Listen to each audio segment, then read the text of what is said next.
Summer holidays வந்தாச்சு, நம்ம GT Holidays வந்தாச்சு. GT Holidays, South India's #1 travel brand. மார்க்கெட்லயே கம்மி சேதாரத்துல இன்னும் 1% தள்ளுபடி கொடுப்போம். ஓகே, வைரநக கேரட்டுக்கு 5000 தள்ளுபடி கொடுப்போம். தள்ளுபடி திருவிழா. ஆச்சி பாதாம் ட்ரிங்க். ஆச்சி பாதாம் ட்ரிங்க் ஒன்னு வாங்குனா ஒன்னு ஃப்ரீ. நாங்க 2018ல வந்து இங்க குவாரி போட்டாங்க சார்ங்க. ஒரு பர்மிட் நம்பரை வச்சுட்டு கிட்டத்தட்ட ஒரு 25 ஏக்கர்ல மண் அள்ளிருக்காங்க. இது சம்பந்தமா அரசு அதிகாரிகள் துணையோட தான் எல்லாமே நடக்குது. கடலூர் மாவட்டம் சிதம்பரம் அருகே அமைந்துள்ளது பரங்கிப்பேட்டை ஊராட்சி. இந்த பகுதிக்கு உட்பட்ட அத்தியாநல்லூர், வேலங்கிப்பட்டி, வில்லியநல்லூர், கொத்தட்டை உள்ளிட்ட கிராமங்களில் 7க்கும் மேற்பட்ட சவுடு மணல் குவாரிகள் இயங்கி வருகிறது. இந்த குவாரிகளில் அரசு அனுமதித்த 3 அடி ஆழத்தை விட 20 அடி வரை மணல் அள்ளப்படுவதாக குற்றச்சாட்டு எழுந்துள்ளது. இதனால் சம்பந்தப்பட்ட பகுதிகளில் நிலத்தடி நீர்மட்டம் மற்றும் விளைநிலங்கள் கடுமையாக பாதிக்கப்படுவதாக கூறி அந்த பகுதி மக்கள் தொடர் போராட்டத்தில் ஈடுபட்டு வருகின்றனர்.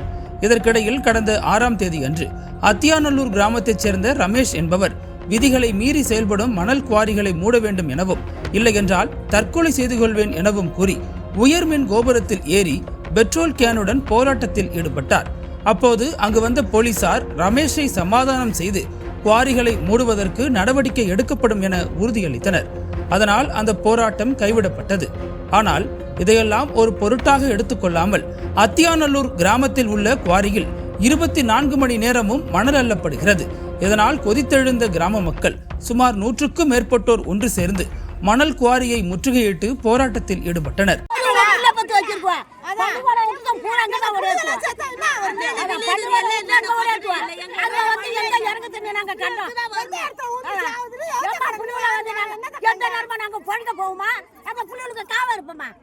தகவல் அறிந்து வந்த புதுச்சத்திரம் போலீசார் பொதுமக்களிடம் பேச்சுவார்த்தை நடத்திய போது அவர்கள் போலீசாரையும் முற்றுகையிட்டனர்.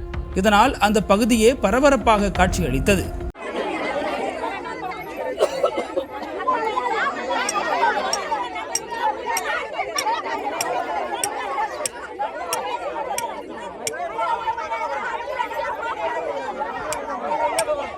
இது தொடர்பாக அத்தியாயநல்லூர் கிராமத்தைச் சேர்ந்த மணிவண்ணன் என்பவர் கூறுகையில், இந்த கிராமத்திற்கு உட்பட்ட சர்வே எண் 122 இருக்கும் 9 ஏக்கர் பஞ்சமி நிலம் ஆதி திராவிட மக்களுக்கு வழங்கப்பட்டது.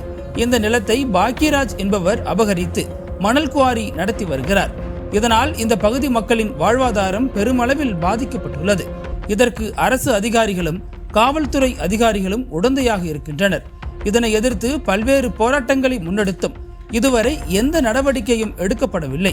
மேலும் இவர்கள் மணல் அல்ல ஒரு இடத்தில் அனுமதி பெற்றுக்கொண்டு சுற்றுவட்டார பகுதிகளில் 20 அடி ஆழத்திற்கு மணலை அள்ளுகின்றனர். எனவே இதனை உடனடியாக தடுத்து நிறுத்த வேண்டும். இல்லையென்றால் அடுத்ததாக தேசிய நெடுஞ்சாலையில் அமர்ந்து போராட்டத்தில் ஈடுபடுவோம் என எச்சரிக்கை விடுத்துள்ளனர். நாங்கள் 2018ல் வந்து இங்கே குவாரி போட்டாங்க சாருங்க. 2018ல் குவாரி போடும்போது 2018லே வந்துட்டு 123ல் தான் பர்மிட்டு.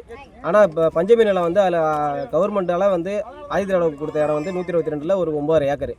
அவங்க பர்மிட்டு போட்ட இடம் ஒன்று, ஆனால் அப்போயே வந்துட்டு அது மண் அள்ளியிருக்காங்க. பர்மிட்டு போட்ட இடத்துல வந்து ஆதி திராவிட அந்த நிலத்திற்கு சொந்தமான இடத்துல வந்து மண் அள்ளிட்டாங்க. அது சம்மந்தமாக நாங்கள் தாலுகா ஆஃபீஸ் போய் முற்றுகை போராட்டம் பண்ணோம். அவங்க போராட்டம் பண்ணதுக்கு பேச்சுவார்த்தை கூப்பிட்டு பேசிட்டு நாங்கள் அதுக்கு உடனடியாக தீர்வு காண்றாங்கன்னு சொன்னாங்க. தீர்வு காண்றேன்னு சொன்னாங்களே தவிர அதோட அனுப்பிச்சி வச்சுட்டு ஒரு 2-3 நாள் கழிச்சு மறுபடியும் அவங்களோட அரசு அதிகாரிகளோட துணையோட தான் மண்ணே போச்சு. அது மீது எந்த ஒரு நடவடிக்கையும் கிடையாது. அன்றைக்கி நடந்த போராட்டத்துக்கு உண்டான எவிடன்ஸும் எங்ககிட்ட இருக்குது. ரெண்டாவது, இது சம்மந்தமாக அன்றைக்கி 2018ல் போட்டுட்டு ஒரே ஒரு பர்மிட்டை போட்டுட்டு ஒரு பர்மிட் நம்பரை வச்சுட்டு கிட்டத்தட்ட ஒரு 25 ஏக்கரில் மண் அள்ளிருக்காங்க.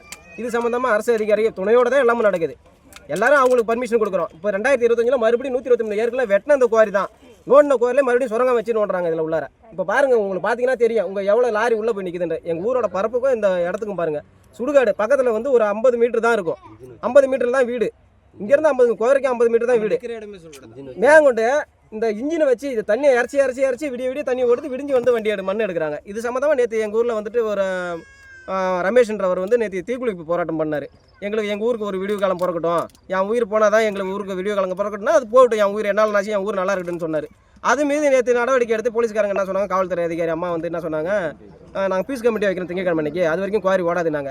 காலையில் பார்த்தா குவாரி ஓடுது மறுநாள். இன்னைக்கு பீஸ் கமிட்டி என்ன ஆச்சு மேடம்னு சொல்லி கேட்டாக்கா, அதுக்கப்புறம் அவங்க ஆர்ஐ சாருக்கு தாசில்தாருக்கு எல்லாருக்கும் பேசினாக்கா கலெக்டர் ஆர்டர் நாங்கள் ஒபே தான் பண்ண முடியும், நாங்கள் ஒன்றும் பண்ண முடியாது. சரி ஓகே, நாங்கள் சாவு வாழ்வோ எங்களால் தான் போட்டோம். அப்போ அரசு அதிகாரிக்கோ அரசுக்கோ எங்கள் மீது வந்து எந்த கவனமும் வராது, வரப்போகிறதும் கிடையாது அவங்களுக்கு. ஏன்னா நாங்கள் வந்து வெறும் ஓட்டுக்கு மட்டும் தான் நிற்கிறோம்.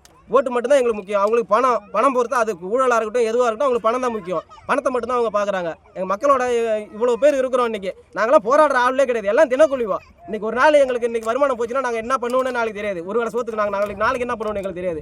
இதுக்கு சார்ந்து நாங்கள் எல்லாம் வட்டிக்கு வாங்கிட்டு அப்படி இப்படி தான் ஓடிட்டு இருக்கோம். எங்களெல்லாம் கடன், ஃபைனான்ஸ் பூரா கடன். இந்த ஃபைனான்ஸ் கடத்தை நாங்கள் என்ன பண்ண போகிறோம்? இது போராடுறதுக்கே எங்களுக்கு வேலையாகிடும் போது. இது சம்மந்தமாக பெட்டிஷன் வந்து இப்போ 2025 இப்போ கொடுத்த பெட்டிஷனு கலெக்டர் ஆஃபீஸுக்கு கொடுத்துருக்கோம், ஏடி மைன்ஸுக்கு கொடுத்துருக்கோம், வட்டாட்சியருக்கு கொடுத்துருக்கோம், விஓக்கு லோக்கல் வில்லேஜ் ஆஃபீஸர் கொடுத்துருக்கோம், சிஎம் செல் முதல்ல போட்டிருக்கோம். இதுமே அந்த பெட்டிஷன் மீதான நடவடிக்கை இது வரைக்குமே கிடையாது.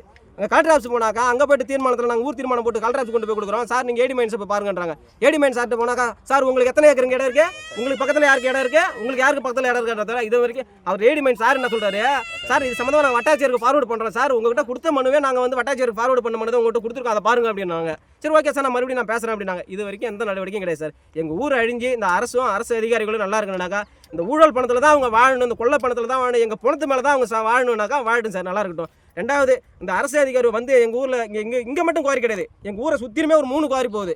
எங்கள் ஊரை அழிகிறதுக்கு காரணமே அரசு அதிகாரி மட்டும்தான். குவாரி ஓனர்லாம் அவங்க 2வது பட்சம் தான், அரசு அதிகாரி மட்டும்தான். ஏன் அவங்களுக்கு தெரியாதா? மக்களுக்காக தானே ஒரு விஷயம் பண்ணணும், மக்கள் நல்லா இருக்கணும் தானே பண்ணணும். அதை பண்ண மாட்டாங்களா அவங்க? மக்கள் நல்லா தானே சார், அவங்க நல்லா இருக்கும் போது நாளைக்கு அதான் எங்களுக்கு வெறும் ஓட்டுக்கு மட்டும் தான் பார்க்குறாங்க போல. ஓட்டு போட மட்டும் அவங்க எல்லாரும் உள்ளே வருவாங்க. மற்ற நேரத்தில் அரசு அதிகாரி எந்த அரசியல் கட்சியுமே எங்களுக்காக வந்து எதுவும் பார்க்கறதில்ல சார். அதனால தான் நாங்களே எங்களுக்கு எந்த இயக்கமும் முன் வரல, எந்த அரசு கட்சியும் எங்களுக்கு முன் வரல. நாங்கள் எங்கள் கிராம மக்களை நாங்களே கொண்டு போராடுறோம். எத்தனை நாளாலும் நாங்கள் இங்கே தான் இருப்போம். எங்களுக்கு வந்து உடனடியாக தீர்வு கிடைக்கணும். மொத்தமாக எங்கள் ஊரை சுற்றி எந்த கோரியுமே இயங்கக்கூடாது. அனல் பறக்கும் செய்திகளை அப்டேட் செய்து கொள்ள நக்கீரன் களத்தை இப்பவே சப்ஸ்கிரைப் பண்ணுங்க.